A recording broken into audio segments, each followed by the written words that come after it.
제가 인터넷으로 책을 구매할 때 자주 사용하는 사이트가 있습니다. 거기에서 여느 때와 마찬가지로 똑같이 책을 구매했는데 올해가 광복 80주년이잖아요.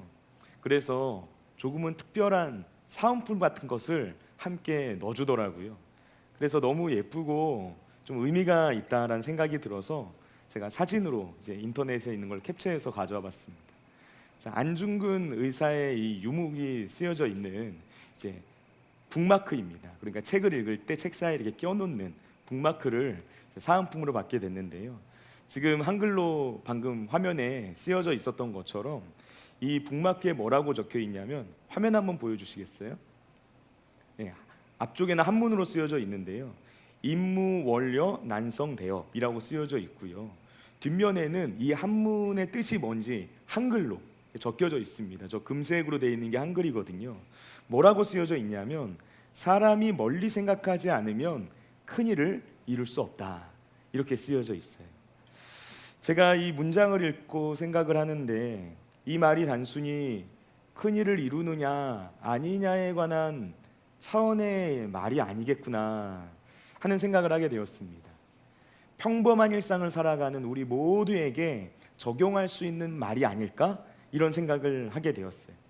사람이 사람답게 살기 위해서는 우리가 이런 식으로 보다 깊이 고민하고 보다 멀리 생각할 수 있어야 한다라는 것이죠. 연극이나 뮤지컬 또는 영화나 드라마 같은 것들을 볼 때 대부분의 사람들은 그냥 내 눈앞에 보이는 그 화면 또는 그 무대 자체만을 보게 됩니다. 그런데 그런 것들을 제대로 보는 사람은 조금 다르더라고요. 연극이나 뮤지컬 제대로 즐기는 사람들 어떻게 즐기나 봤더니 그 사람들은 전체를 봅니다. 이 작품의 원작자가 누구인가, 그리고 누가 연출을 했는가, 그리고 더블 캐스팅된 배우가 누가 있는가, 이 모든 것들을 꼼꼼히 하나씩 다 따져가면서 뮤지컬을 보고 연극을 보고 뭐 영화나 드라마를 보고 그러더라고요. 이런 안목을 가진 사람들이 보고 있는 그 내용은 그냥 보는 사람과 차원이 다른 것이죠. 훨씬 더 깊이 있는 내용을 보게 되는 것이죠. 한 단계 더 높은 차원에서 그 작품을 감상하게 된다는 것입니다. 여러분, 신앙을 가진 삶이란 바로 이런 것을 의미합니다. 신앙을 가진 삶은 한 차원 더 높은 곳을 바라보는 삶이다 라고 이야기할 수 있습니다. 제가 청년들과 대화를 나누다 보면은 종종 이런 얘기를 듣는 경우가 있습니다. 주변의 친구들이 교회 다닌다, 기독교 신앙을 가지고 있다, 이런 이야기를 하면은 자기를 가리켜서 이런 말들을 한다라는 거예요. 기독교인에 대해서 가지고 있는 어떤 생각을 말하는 거죠. 그런데 그 내용이 뭔가 들어보면은 신앙을 가진다는 것은 의지할 곳이 없는 나약한 사람들이나 가지는 것이다. 그런 사람들이 위로를 받으려고 교회에 다니는 거다, 이런 이야기들을 한다는 거예요. 정신적으로 연약한 사람들이나 신앙을 가지는 것이다 말한다는 것이죠. 이런 이야기들을 듣고 정말 그런가? 내가 정말 정신적으로 너무 연약해서 그래서 신앙을 가지는 것인가? 이런 고민을 하게 되는 그런 청년들의 이야기를 종종 듣게 됩니다. 그러나 여러분, 신앙을 가진다는 것은 그런 것이 아니죠. 신앙을 가지는 것은 우리가 정신적으로 약하기 때문이 아니라 오히려 자신에게 솔직하고 겸손하기 때문에 신앙을 가지는 거예요. 나에게 한계가 있다라는 사실을 솔직하게 인정하기 때문에 하나님을 믿는 것입니다. 내 힘만으로는 할 수 없다라는 사실을 알게 되었기 때문에 겸손하게 하나님을 의지하는 거예요. 그러면서 동시에 더 높은 차원의 세계를 바라보는 것이죠. 신앙을 가진 사람은 이 땅에서의 삶만을 보면서 달려가는 것이 아니라 죽음 이후의 삶까지도 동시에 바라보며 살아가는 겁니다. 지금 이 세상의 전면에 드러나 있는 역사만을 바라보는 것이 아니라 그 역사의 이면에 있는 것들, 겉으로 드러나지 않은 그 이면을 함께 보면서 살아간다는 거예요. 지금 내가 살고 있는 이 시간만을 보는 것이 아니라 이 온 우주의 시작과 마지막을 보면서 살아가는 사람이 바로 우리 신앙인들이라는 것입니다. 여러분, 이렇게 크고 넓은 관점에서 더 먼 곳을 바라보면서 그리고 생각하면서 자신에게 주어져 있는 삶을 살아가는 존재가 바로 저와 여러분이라는 사실을 믿으시기 바랍니다. 오늘 우리는 요한계시록 말씀을 통해서 은혜를 나누고자 합니다. 지난주에 이 죄에 대한 주제로 말씀의 은혜를 나눴습니다. 그리고 이 죄에 대한 주제에 이어지는 내용이라서 오늘 설교의 주제는 이 심판이라는 주제를 다루게 되었어요. 조금은 무거운 주제일 수 있습니다. 그리고 요즘 시대에는 불편한 이야기처럼 느껴지기 때문에 잘 다루지 않는 설교 주제이기도 하죠. 그러나 우리가 반드시 알아야만 하는 중요한 말씀이기 때문에 우리가 겸손하게 성령님의 음성에 귀 기울이는 시간을 가지고자 합니다. 오늘 이 말씀의 은혜를 나눌 때 저와 여러분 모두에게 성령께서 깨닫게 하시는 그런 놀라운 은혜가 넘쳐나게 되시기를 예수님의 이름으로 축원을 드립니다. 오늘의 첫 번째, 하나님의 심판이 있습니다. 오늘 본문인 요한계시록 말씀은 예수님의 제자 중 한 사람이었던 사도 요한이 그의 인생의 끝자락에 이르러서 밤모섬에 유배되어 갔을 때 그가 보게 된 환상에 관한 내용들을 기록한 책입니다. 오늘 우리가 읽은 본문은 요한이 본 환상 중에서도 거의 끝부분에 기록되어져 있는 환상이라고 말할 수 있는데요. 우리 다 같이 오늘 본문 11절 말씀 다 같이 한 목소리로 읽겠습니다. 또 내가 크고 흰 보좌와 그 위에 앉으신 이를 보니 땅과 하늘이 그 앞에서 피하여 간데 없더라. 아멘. 지금 요한이 이 세상의 끝에 이르러서 하나님의 보좌에서 이루어질 마지막 심판의 장면을 환상으로 보게 되었습니다. 더 정확히 말하면은 사도 요한이 이 환상을 보려고 해서 보게 된 것이 아니라 하나님께서 요한에게 보여주신 것이죠. 성령께서 왜 요한에게 이 마지막 심판에 대한 환상을 보여주셨는가? 우리가 이 땅에서의 삶을 살아갈 때 마지막 순간을 바라보면서 살아가라고. 그래서 사도 요한을 통해서 마지막에 일어나게 될 일이 무엇인지에 관해서 말씀해 주시는 거예요. 여러분, 우리는 끝을 보면서 살아가야 합니다. 마지막을 보면서 살아가는 사람이 진정으로 지혜로운 사람입니다. 우리가 어떤 일을 할 때 간혹 끝이 좋지 못한 경우를 보게 되죠. 사람이 처음에 아무리 대단한 일을 하는 것처럼 보여도 마지막을 아름답게 끝내지 못하면 지금까지 쌓아온 모든 수고가 다 헛된 것이 되어버리고 맙니다. 아무리 시작이 거창하고 그 과정이 화려했다 하더라도 끝이 좋지 않으면은 그동안의 모든 노력이 거품처럼 사라져버리게 된다는 거예요. 최근에 아이들을 데리고 슈퍼맨 영화를 봤어요. 슈퍼맨 본 학생들이 있나요? 안 봤나요? 나만 봤네.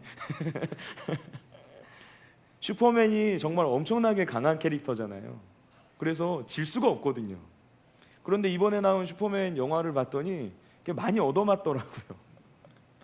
정말 많이 얻어맞고 막 죽을 고비를 넘기는 모습들이 그 영화에 나오게 됩니다. 그런데 그 영화의 끝에 가면 어떻게 되는가? 분명 지금까지 엄청나게 고생했고 많이 얻어맞았고 힘든 일을 겪으면서 죽을 고비를 막 넘겼거든요. 그런데 결국에 끝에 가서는 잘 마무리가 되는 거예요. 거의 죽은 것처럼 보였는데 마지막에는 그 과정들을 다 이겨내고 싸움에서 승리하게 되는 겁니다. 그러니까 앞에서 이야기했었던 고생들, 실수했던 것, 죽을 고비 넘겼던 것, 이 모든 것들을 다 잊게 되는 거죠. 그리고 끝이 좋으니까 결과적으로 이 모든 과정들이 의미가 있어지더라고요. 고생했던 것도 의미가 있어지고 실패했던 것도 그 승리를 위한 하나의 과정이 되는 겁니다. 여러분, 우리의 삶도 그렇죠. 어디서든지 끝이 좋아야 합니다. 마지막에 아름다워야 해요. 끝이 좋고 마지막에 아름다우면 그 과정 중에 있었던 모든 고난, 실수 이런 것들이 다 은혜가 되는 거예요. 끝이 좋아야 우리가 하는 수고, 우리가 애쓴 노력들이 의미가 있는 일들이 된다라는 것입니다. 여러분, 그런데 여기서 중요한 게 있죠. 성경이 말하는 끝은 그냥 세상 사람들이 생각하는 이 땅에서 우리의 육체의 생명이 다하는, 우리의 목숨이 다하는 그런 순간을 가리키는 게 아니라는 거예요. 우리가 죽어서 장례식을 할 때 사람들이 고인을 생각하면서 말하는 그 사람에 대한 어떤 평판 또는 사람들의 인정, 이런 것들을 말하는 게 아니라는 것입니다. 오늘 말씀 우리가 기억해야 할 끝이 무엇인지를 분명하게 말해주고 있어요. 여러분, 우리가 기억해야 할 끝이 무엇입니까? 그것은 하나님의 심판대 앞이라는 것입니다. 마지막 때 모든 사람이 피할 수 없는 하나님의 심판이 우리를 기다리고 있단 말이에요. 어른이든 아이든 할 것 없이, 죽은 지 오래된 사람이든 아니면 죽은 지 얼마 안 된 사람이든 아니면 지금 살아있는 사람이든 상관없이 모든 사람이 하나님의 심판대 앞에 서게 된다는 것입니다. 마태복음 25장 말씀을 보시면 예수님께서 마지막 때에 대한 비유의 말씀을 하시는데, 그때가 되면은 마치 양과 염소를 구분하듯이 양은 오른편에, 염소는 왼편에, 주님께서 정확히 그들을 구분하여 가르게 될 것이다 라고 말씀하고 계세요. 왼편에는 염소가 있을 겁니다. 염소는 뭡니까? 믿지 않는 사람들, 그리고 믿는다 말하지만 엉터리로 믿었던 사람들이 이 왼편에 서게 되는 거예요. 오른편에는 양이 있습니다. 양은 누구입니까? 진실하게 예수님을 믿고 따르는 사람들이 서게 되는 자리죠. 마지막 때 하나님의 심판대 앞에서 하나님께서 알곡과 가라지를 정확히 가르신다는 거예요. 누가 진짜이고 누가 가짜인지를 구분하는 겁니다. 그때가 되면 이것도 아니고 저것도 아닌 중간지대는 없는 거예요. 회색지대가 있을 수가 없다는 것입니다.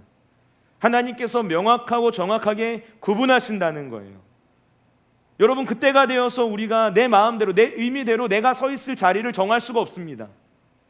내가 이 자리가 마음에 안 든다고 다른 곳으로 바꿀 수가 없다는 거예요.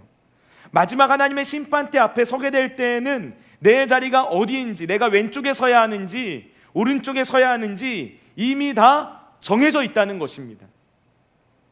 우리가 비행기를 타고 어디를 가든지 비행기에서 내려서 입국 절차를 밟게 되면은 내국인과 외국인이 서야 될 줄이 따로 있죠. 따로 가게 되는 거예요. 서로 가는 길이 다르다는 것입니다. 내가 외국인들이 서는 그 줄에 서고 싶다고 해서 내가 그 자리에 설 수 있는 게 아니라는 거예요.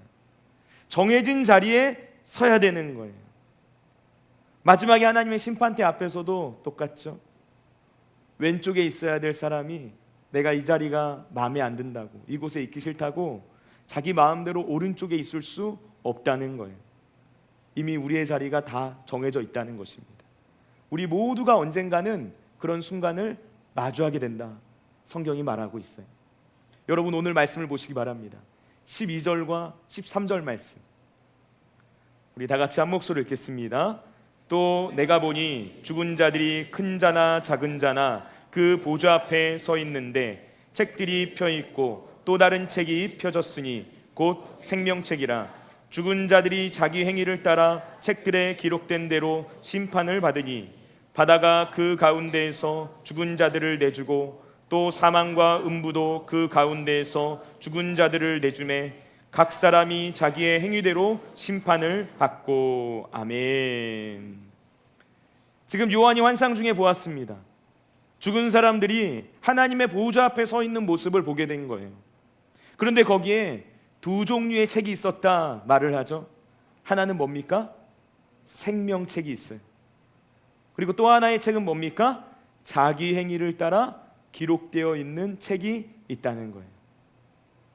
하나는 영원한 생명을 누리게 될 예수님을 믿는 그 사람들의 이름이 기록되어 있는 생명책이 있고, 또 한편에는 모든 사람들이 이 땅에서 행한 그 행위들을 기록하고 있는 책이 있다라는 거예요. 그러면서 심판의 기준이 뭔지를 말해줍니다. 12절 말씀을 보시면 죽은 자들이 자기 행위를 따라 책들에 기록된 대로 심판을 받는다.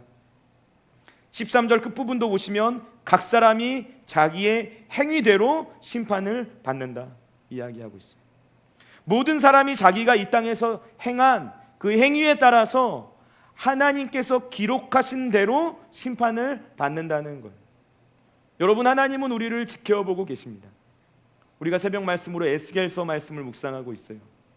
에스겔이 본 환상 중에 하나님의 보좌 앞에 있는 천사가 그 수많은 눈들이 달려있는 모습을 우리는 발견할 수 있어요. 요한계시록 말씀을 보시면은 요한계시록 말씀에도 에스겔이 보았던 환상과 동일한 내용이 기록되어 있습니다. 수많은 눈이 달려있는 천사가 있는 거예요. 그 수많은 눈은 무엇을 의미하냐? 온 세계 열방에 있는 모든 이들을 지켜보고 계시는 그 하나님의 눈을 의미하는 거예요. 하나님께서 우리를 지켜보시며 우리의 모든 행위를 다 기록하고 계신다는 겁니다. 여러분, 우리가 지난주에 죄에 대한 말씀의 은혜를 나눴습니다. 죄란 무엇인가? 세 가지 차원에서 이야기를 나눴어요. 죄란 무엇인가? 첫 번째, 죄는 불법입니다. 하나님의 법을 어기는 것입니다. 두 번째, 죄는 자기중심성입니다. 모든 것을 자기중심적으로 살아가고 생각하고 했던 그 모든 것들을 가리킵니다. 그리고 세 번째, 죄는 하나님의 목적에서 벗어나는 것입니다. 바로 이것이 하나님의 법정에서 심판의 기준이 되는 죄라는 거예요. 여러분, 이 세상을 살면서 이 땅에서의 법정에서 뭐라고 말하든 그것은 그렇게 중요하지 않아요. 한국에서는 한국 법을 따라야 하고 미국에서는 미국의 법을 따라야 하듯이 하나님의 법정, 하나님의 법, 하나님의 나라에서는 하나님의 기준을 따라 심판을 받게 되는 거예요.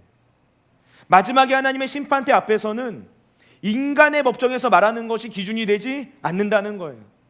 내가 이 땅에서 법원에 한 번 간 적 없고 딱지 한 번 뗀 적 없는 그런 선한 삶을 살았습니다. 죄 지은 적 한 번 없습니다. 세상이 그렇게 인정했습니다. 말한다고 하더라도 우리가 하나님 나라에 들어가기 위해서는 하나님의 기준에 따라 심판을 받아야 된다는 거예요. 여러분, 우리는 믿음으로 구원을 받습니다. 이 사실을 믿으십니까?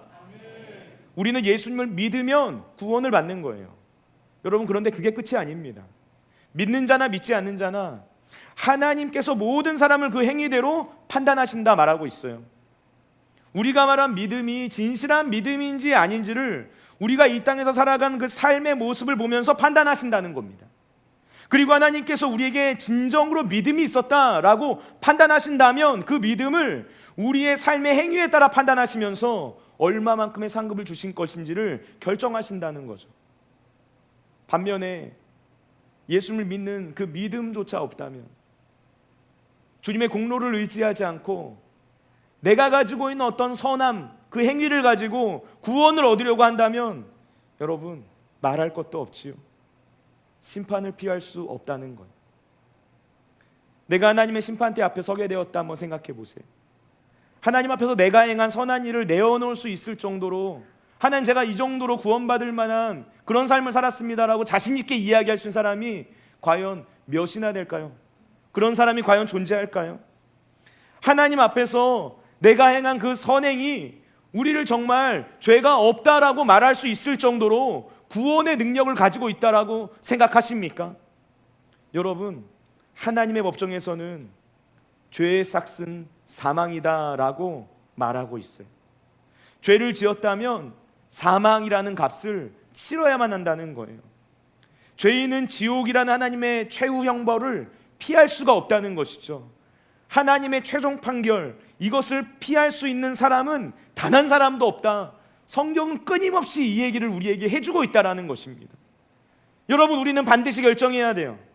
내가 예수님을 믿고 구원을 받을 것인가, 아니면 영원한 심판대 앞에서 하나님의 최종 선고를 기다릴 것인가. 우리는 이것을 결정해야만 한다는 것입니다. 오늘의 두 번째, 우리는 영혼의 문제에 관심을 가져야 합니다. 사람이 가지고 있는 지혜와 지식으로는 우리가 이 세상에서 마주하는 문제에 대해서 바른 진단을 내릴 수 없습니다. 자기 자신에 대해서도 그렇고 이 사회나 세상에 대한 것도 그렇죠. 인간은 어디까지나 유한한 존재이기 때문에 그래요. 인간의 죄성은 모든 것을 늘 자기중심적으로 보고 판단하게 만듭니다. 그렇기 때문에 내가 되었든 아니면 다른 사람이 되었든 사람이 하는 판단을 신뢰할 수는 없는 것이죠. 몸이 아프면 병원에 가서 의사를 통해 정확하게 진단을 받아야 내 몸 어디에 문제가 있는지를 알 수가 있습니다. 진짜 내 문제가 뭔지를 잘 진단할 수 있는 전문 의를 찾아가야만 한다는 거예요. 만약 내가 의사도 아닌데 내가 가지고 있는 어둡지 않은 지식을 가지고 내 몸에 무슨 문제가 있는지를 스스로 판단하고 진단하려고 한다면 잘못된 생각을 하게 될 위험성이 너무나 높은 것이죠. 몇 번은 내가 내린 그 진단, 그 판단이 우연히 맞을 수도 있어요. 그러나 틀릴 때가 훨씬 더 많을 거예요. 이건 분명 심각한 병인데 내가 생각대로 판단해서 대수롭지 않은 일로 넘기게 될 수도 있고요. 혹은 분명 별것 아닌 일인데 너무 심각한 일로 받아들이게 될 수도 있습니다. 자기 자신이 스스로 아무런 문제가 없다고 생각한다고 해서 여러분, 그게 진짜 문제가 없는 것이 아닙니다. 의사를 찾아가서 정확하게 진단을 받아봐야 내 상태가 어떤지를 알 수 있는 거예요. 그런데 사람들 참 이상하죠. 사람들은 분명 내 몸에 조금이라도 무슨 문제가 있는 것 같다고 느껴지면 의사를 찾아가서 보여주거든요. 진료를 받거든요. 문제가 뭔지를 찾고 그걸 해결하려고 애쓴다는 거예요. 그래서 의사가 약을 먹으세요 그러면은 약을 꼬박꼬박 잘 먹습니다. 수술을 해야 합니다 그러면은 수술을 해서 문제가 있는 부위를 도려내요. 운동을 하세요 그러면은 열심히 안 하던 운동을 하기 시작합니다. 시간을 내고 많은 돈을 누리고 누가 시키지도 않았는데도 개인적으로 그 병에 대해서 열심히 공부도 해가면서 이 문제를 해결하려고 애를 쓴다는 거예요. 그런데 이상하게도 사람들은 우리 영혼의 문제에 대해서는 아무런 생각을 하지 않습니다. 영혼에 대해서는 무지합니다. 영적인 문제에 대해서는 그렇게 심각하고 시급한 일로 받아들이지 않는 경우가 많다는 거예요. 하나님께서 인간을 향해 진단을 내리시면서 바로 여기에 문제가 있는 거다. 우리의 삶 가운데 있는 수많은 문제의 근본적인 원인이 바로 영혼의 문제에 있는 것이다. 죄가 문제인 것이다. 말씀해주고 계시는데, 여기에 치료가 돼야 된다 말씀해주고 계시는데 여기에는 정작 관심을 가지지 않는 거예요. 여러분, 우리는 인간을 향한 하나님의 진단에 귀를 기울여야 합니다. 엑스레이를 찍으면 속이 다 보이죠. 겉으로는 보이지 않지만 엑스레이를 찍으면 우리 몸 안 어디에 문제가 있는지를 보게 돼요. 내시경을 해도 그렇고요, MRI를 찍어도 그렇습니다. 뭐가 되었든지 간에 의사가 적절한 도구로 검사를 하면 뭐가 문제인지를 찾을 수가 있다는 거예요. 여러분, 성경 하나님의 말씀이 이런 역할을 합니다. 성경은 일종의 진단서예요. 하나님께서는 성경을 통해서 인간이 어떤 존재인지, 우리에게 무슨 문제가 있는지, 이 문제를 해결하려면 우리가 어떻게 해야 하는지 이미 모든 진단을 다 내려놓으셨어요. 동시에 성경은 일종의 처방전입니다. 이 모든 문제를 우리가 어떻게 해야 해결할 수 있는지를 이미 성경을 통해서 그 방법을 다 가르쳐 주셨다는 거예요. 하나님께서는 하나님의 말씀인 성경을 통해 우리에게 무슨 문제가 있는지를 알려주셨습니다. 하나님의 말씀 앞에 서면 우리의 속이 다 드러나게 돼요. 우리 영혼에 무슨 문제가 있는지를 알게 된다는 것이죠. 여러분, 우리 다 같이 말씀 읽어보겠습니다. 히브리서 4장 12절과 13절 말씀, 우리 다 같이 읽겠습니다. 하나님의 말씀은 살아있고 활력이 있어 좌우의 날선 어떤 검보다도 예리하여 혼과 영과 및 관절과 골수를 찔러 쪼개기까지 하며 또 마음의 생각과 뜻을 판단하나니 지으신 것이 하나도 그 앞에서 나타나지 않음이 없고 우리의 결산을 받으실 이의 눈앞에 만물이 벌벗은 것 같이 드러나느니라. 아멘. 지금 하나님의 말씀이 우리의 마음의 생각과 뜻을 판단한다 말하고 있습니다. 하나님의 말씀이 기준이 된다는 거예요. 마치 엑스레이처럼, 내시경 검사를 하는 것처럼, MRI를 찍는 것처럼 우리의 모든 내면을 다 들여다보게 된다는 거예요.